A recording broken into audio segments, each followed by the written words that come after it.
Many people feel that there is something horribly, horribly wrong. I know I did. And this feeling that there's something wrong really hurts.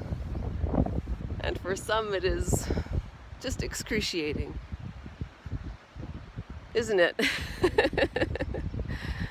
It's like there was a giant ticking clock winding itself constantly inside of me that said, you've got to do something, anything, and you've got to do it now.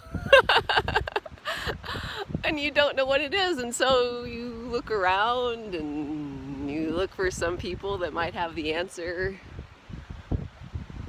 And perhaps you look in psychology or philosophy, or maybe travel, or maybe you try to drown that out. Swallow your feelings. Oh, I did that.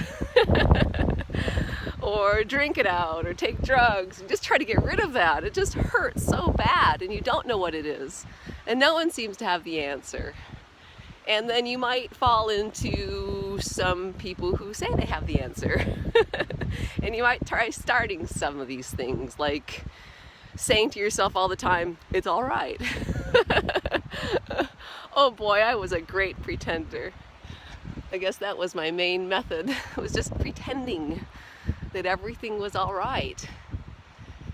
And yet, when I was around 50, it just suddenly occurred to me with a huge shock that everything that I had ever done my entire life had never given me more than a moment of relief. And even when that relief was there, underneath was that knowing that it was temporary and that pain would come back. So all of those years of seeking, traveling, trying to become a better person, all of that trying, all those years of meditation, reading books, writing out texts, had never really ever done a thing. And so when it appeared to me clearly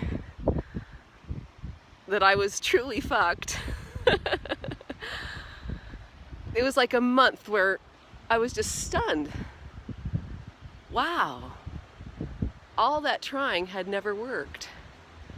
What I know now is any trying or trying to not try just simply perpetuates the illusion that there's a trier. The illusion of separation is what hurts so much. The belief in separation. And that's what self is. Self is the belief in separation, in other, better, more, or next. And yet, it's obvious there is no other, better, more, or next, is there? There is no future, there is no past, you can't even find a now. But that could be an intellectually seen thing, and it can't be maybe a felt thing. So when it occurred to me that nothing I had ever done had ever brought me this idea of peace, or this goal of something, I didn't know what it was, but I wanted it. I wanted it my entire life. Then it was like this wall that had held back a lifetime of affliction just broke open. Oh man, and I was crushed. Ripped apart, shredded apart. Every idea of how I thought I was, or the world was, or how I should be, or how the world should be, all ideas of truth, meaning, or that there was anyone to have a world, came crashing down.